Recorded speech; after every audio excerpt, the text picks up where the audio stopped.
Exercise 12.1 question number 8 given है हमको एक ब्लॉक है, वुडन ब्लॉक है, कंप्लीट भरा हुआ, उसमें से एक साइड से एक कोनिकल सॉलिड निकाल दिया जाता है।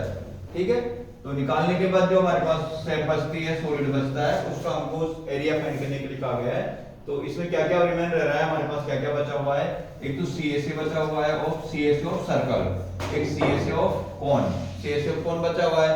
उसके अलावा ऊपर वाला जो पार्ट है सिलेंडर का वो भी क्या हुआ है, शेप बचा हुआ रिमेन रह रहा है। इसमें नीचे वाला जो पार्ट था सर्कल शेप में वो कोन के साथ चला गया बाहर निकल के।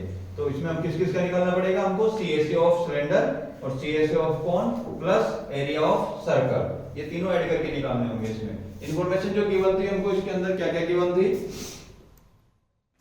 h गिवन था 2.4 सेंटीमीटर, टोटल जो h था इस सॉलिड का वो 2.4 सेंटीमीटर, और जो डायमीटर गिवन था 1.4 सेंटीमीटर, इसका जो डायमीटर गिवन है 1.4 सेंटीमीटर गिवन है।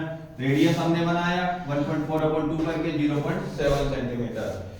तो CSA ऑफ कोन जब फाइंड करेंगे तो फॉर्मूला होगा क्या, पाई आर एल, और एल हमारे पास नहीं गिवन है इसके अंदर, तो पहले हमने एल फाइंड किया है, स्लैंट हाइट ऑफ कोन। तो एल इक्वल होता है formula root h square plus r square, L equal root 2.4, h का वैल्यू यहां से पुट किया 2.4 का स्क्वायर प्लस r का वैल्यू 0.7 पुट किया, स्क्वायर लगाया, एल इक्वल स्क्वायर रूट 2.4 का स्क्वायर होता है 5.76 प्लस 0.7 का स्क्वायर हो जाएगा 0.49। ऐड किया दोनों को, ऐड करने पर एल इक्वल बन रहा है हमारे पास क्या 6.25, और 6.25 का जो स्क्वायर रूट होता है वो क्या होता है 2.5, तो 2.5 एल हो गया। अब हमारे पास h भी है, r भी है और l भी है। तो किसका एरिया फाइंड करना है, एरिया ऑफ सॉलिड, जो बचा हुआ रिमेनिंग सॉलिड हमारा उसका एरिया फाइंड करना है।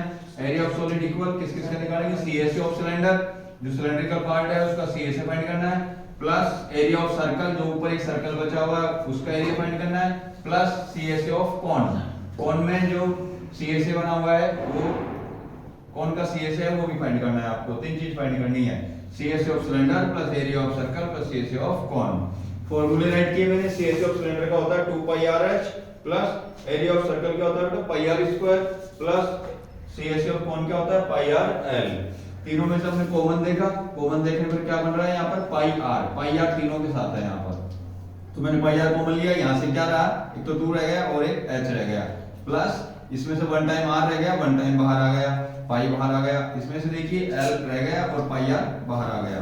वैल्यू पुट किया, पाई का वैल्यू 22/7 मल्टीप्लाई r का वैल्यू क्या था हमारे पास 0.7, तो यहाँ राइट किया 0.7 ब्रैकेट 2 मल्टीप्लाई h का वैल्यू कितना था हमारे पास 2.4, तो h का वैल्यू 2.4 राइट किया, प्लस r का वैल्यू 0.7 प्लस l का वैल्यू 2.5 जो हमने फाइंड किया था अभी 2.5। देखो 7 से 0.7 0.1 टाइम कट गया है, अब 0.1 और ब्रैकेट 22 मल्टीप्लाई होगा 0.1 से, तो क्या बन गया 2.2, 22 1 जा 22, 1 डिजिट छोड़ के पॉइंट लगा 2.2 बन गया। ये 2.4 को 2 से मल्टीप्लाई किया क्या होगा 4.8 plus 0.7 as it and 2.5 as it, okay 2.2 as it add किया, मल्टीप्लाई तीनों को ऐड किया मैंने, ऐड करने पर क्या बन रहा है 8.0, पॉइंट के बाद 0 है तो पॉइंट और 0 दोनों हट जाएंगे, 8 को मल्टीप्लाई किया 2.2 से, 2.2 से मल्टीप्लाई करने पर आ रहा 7.6। अगर हम इसको अप्रोक्स में राइट करें, क्वेश्चन कह रहा है अप्रोक्स में, आंसर क्या आएगा सेंटीमीटर में इसका जो एरिया है वो, तो 7.6 को हम क्या राइट कर सकते हैं 18 सेंटीमीटर स्क्वायर अप्रोक्स में। ओके, ये हो गया आपका क्वेश्चन नंबर 8 एक्सरसाइज 12.1 का।